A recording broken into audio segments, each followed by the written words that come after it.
Hello दोस्तों, स्वागत है आप सभी का मेरे YouTube चैनल शुभम की पाठशाला में। दोस्तों, आज के इस वीडियो में हम देखेंगे कि कैसे हम मोमेंट डिस्ट्रीब्यूशन मेथड से क्वेश्चन को सॉल्व कर सकते हैं।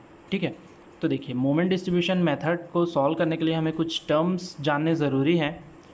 ठीक है, तो उसमें पहला टर्म क्या होता है? एक पहला होता है कैरी ओवर मोमेंट। ठीक है, कैरी ओवर मोमेंट क्या होता है? It is the moment developed at one end due to applied moment at the other end. ठीक है, मान लीजिए कोई ये बीम है। ठीक है, ये कोई बीम है। ठीक है, उसके इस एंड पे जो मोमेंट अप्लाइड होगा, तो उस अप्लाइड मोमेंट के कारण ये जो एंड होगा, यहाँ जो भी मोमेंट डेवलप होगा उसे हम क्या बोलेंगे? Carry over moment. ठीक है, यहाँ अगर देखिए ये एंड है, यहाँ कोई मोमेंट अप्लाइड हम लोग करते हैं, कोई मोमेंट लगता है, तो उसके कारण इस एंड पे जो मोमेंट आएगा उसको हम लोग बोलते हैं कैरी ओवर मोमेंट। ठीक है, अब देखिए इसमें दो कंडीशन होते हैं, कुछ कंडीशंस होते हैं। देखिए, when the far and is fixed. ठीक है, कोई बीम है, उसका जो फार एंड है वो फिक्स्ड है। ठीक है, जैसे ये बीम है, ठीक है, इसका जो फार एंड है वो फिक्स्ड है, तो ऐसे केस में क्या होगा? कैरी ओवर मोमेंट की वैल्यू कितनी हो जाएगी? Applied moment divided by 2। ठीक है, तो जो देखिए, जब अगर फार एंड फिक्स्ड होगा तो कैरी ओवर मोमेंट कितना हो जाएगा? जो अप्लाइड मोमेंट होगा उसका हाफ। ओके, ठीक। दूसरा केस क्या आता है? When the far and is hinged. अगर फार एंड हिंज होगा तो उस कंडीशन में कैरी ओवर मोमेंट की वैल्यू कितनी आ जाएगी? 0। ठीक है, ये इंपॉर्टेंट चीज़ है कि कैरी ओवर मोमेंट तभी अप्लाई होगा, तभी डेवलप होगा जब फार एंड जो है वो फिक्स्ड होगा। ठीक है, कैंटिलीवर अगर होगा फार एंड या फिर रोलर होगा तो ऐसे केस में कैरी ओवर मोमेंट की वैल्यू नहीं आएगी। ठीक है, अब देखिए, एक जैसे कैंटिलीवर बीम है। ठीक है, ये देखिए, ये कैंटिलीवर बीम के लिए एक केस है। कैंटिलीवर बीम कैसा होगा? ये होगा ऐसा, एक एंड फिक्स होगा, दूसरा एंड फ्री होगा। अब यहाँ अगर कोई मोमेंट डेवलप हो रहा है, ठीक है, तो उसके कारण ये देखिए फ्री एंड है। यहाँ अगर कोई मोमेंट डेवलप हो रहा है, कोई भी लोड लग गया या उसके कारण मोमेंट डेवलप हो रहा है यहाँ, ठीक है, तो इस मोमेंट, यहाँ जो मोमेंट अप्लाइड होगा, अप्लाइड मोमेंट है, उसके कारण यहाँ जो भी मोमेंट डेवलप होगा इस एंड पे, उसकी वैल्यू कितनी हो जाएगी?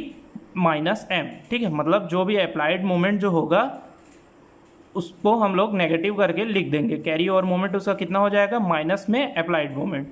ठीक है, दूसरा टर्म क्या होता है सॉल्व करने के लिए? हमारा डिस्ट्रीब्यूशन फैक्टर। ठीक है, डिस्ट्रीब्यूशन फैक्टर का फॉर्मूला क्या होता है? Stiffness divided by sum of stiffness. Okay, stiffness क्या होगा? हम लोग स्टिफनेस कैसे फाइंड करेंगे? एक तो होता है रिलेटिव स्टिफनेस, दूसरा होता है एब्सोल्यूट स्टिफनेस। ठीक है, हमें इन दोनों में से किसी एक स्टिफनेस को लेना है और उससे क्वेश्चन को अपना सॉल्व करना है। ठीक है, इसमें कंडीशन क्या है? When the far and is fixed. ठीक है, ये देखिए, ये बीम है। ठीक है, ये नियर एंड है, ये फार एंड है। अगर फार एंड हमारा फिक्स्ड होता है तो इस केस में रिलेटिव स्टिफनेस की वैल्यू कितनी हो जाएगी? I/L। ठीक है, L क्या है? इसका लेंथ।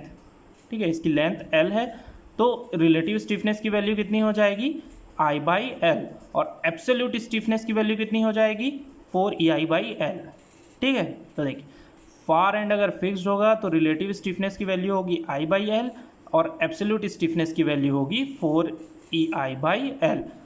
आपको जब आप क्वेश्चन सॉल्व करेंगे तो आप रिलेटिव स्टिफनेस से भी डिस्ट्रीब्यूशन फैक्टर निकाल सकते हैं और एब्सोल्यूट स्टिफनेस से भी डिस्ट्रीब्यूशन फैक्टर निकाल सकते हैं। दोनों में से किसी एक का यूज़ करना है। ठीक है, मैं हमेशा रिलेटिव स्टिफनेस यूज़ करता हूँ।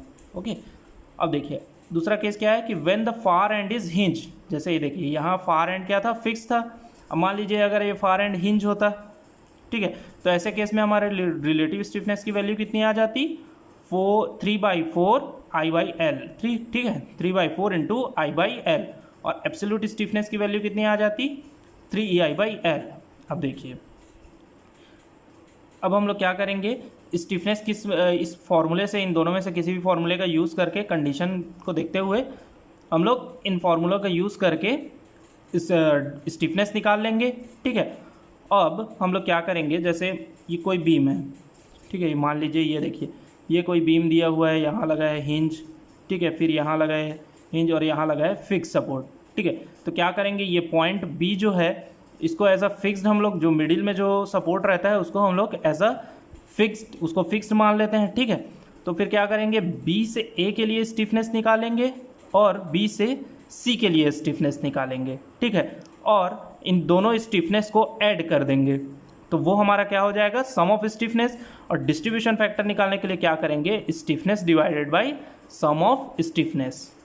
ओके, जब हम लोग क्वेश्चन सॉल्व करेंगे तो मैं और अच्छे से इसको सॉल्व करके बताऊंगा तो आपको अच्छे से समझ आएगा, ठीक है। अभी के लिए ये था कि कैसे हम लोग स्टिफनेस और डिस्ट्रीब्यूशन फैक्टर निकालते हैं, ये मैंने बता दिया इसका बेसिक। जब क्वेश्चन सॉल्व करेंगे तो पूरे वैल्यू के साथ हम लोग इसको सॉल्व करेंगे। ओके, अब थर्ड जो चीज़ है जो हमें जानना ज़रूरी है क्वेश्चन को सॉल्व करने के लिए, वो है फिक्स्ड एंड मोमेंट, ठीक है। फिक्स्ड एंड मोमेंट कैसे निकालते हैं, देखिए, अगर फिक्स्ड एंड मोमेंट कैसे निकालेंगे, मान लीजिए अगर कोई बीम ऐसा फिक्स्ड बीम है, उसके सेंटर पे लोड लग रहा है, एग्जैक्ट उसके सेंटर पे लोड लग रहा है, तो ये देखिए बीम पे क्या होगा, एक साइड पे क्या होगा, एंटी क्लॉकवाइज मोमेंट लगेगा, एक साइड पे क्लॉकवाइज मोमेंट लगेगा, ठीक है। तो जब हम फिक्स्ड एंड मोमेंट निकालेंगे ए से बी के लिए, ठीक है, ए से बी के लिए ये वाला मोमेंट आएगा, ए से बी के लिए जब हम लोग मोमेंट निकालेंगे तो उसकी वैल्यू कितनी हो जाएगी, -WL/8। माइनस क्यों, क्योंकि एंटी क्लॉकवाइज लग रहा है, ठीक है, मोमेंट। और जब हम लोग बी से ए के लिए निकालेंगे तो उसकी वैल्यू कितनी हो जाएगी, WL/8, ठीक है। अगर दूसरा कंडीशन देखते हैं, मान लीजिए कोई फिक्स बीम है और उसमें UDL लगा हुआ है, ठीक है, तो ये तो कॉमन रहेगा कि एक तरफ आपका एंटी क्लॉकवाइज मोमेंट लगेगा, एक तरफ क्लॉकवाइज मोमेंट लगेगा, ठीक है। तो देखिए जब ए से बी के लिए फिक्स्ड एंड मोमेंट निकालेंगे तो उसकी वैल्यू कितनी आएगी, -WL²/12, और जब बी से ए के लिए निकालेंगे तो WL²/12 आएगा, ठीक है। माइनस क्यों, माइनस इसलिए है क्योंकि यहाँ आपका एंटी क्लॉकवाइज मोमेंट लगा है और यहाँ क्लॉकवाइज मोमेंट लगा है, इसलिए पॉजिटिव, ठीक है। थर्ड टाइप का बीम क्या होगा, फिक्स बीम होगा और जो लोड है वो डिफरेंट डिस्टेंस पे लगा होगा, ठीक है। मान लीजिए ये L था टोटल डिस्टेंस, लेकिन उस L में A डिस्टेंस दूरी पे जा करके एक लोड लगा है, ठीक है। तो ये वाला डिस्टेंस अलग हो गया, ये वाला डिस्टेंस अलग हो गया। तो ऐसे केस में हम लोग फिक्स्ड एंड मोमेंट कैसे निकालेंगे, A से B के लिए निकालना रहेगा तो हम लोग क्या करेंगे, -WAB²/L²। ध्यान से देखिएगा, -WAB²/L², जब A से B निकालना रहेगा। और जब B से A निकालना रहेगा moment, fix end moment BA, तो फिर हम लोग क्या करेंगे, WBA²/L²।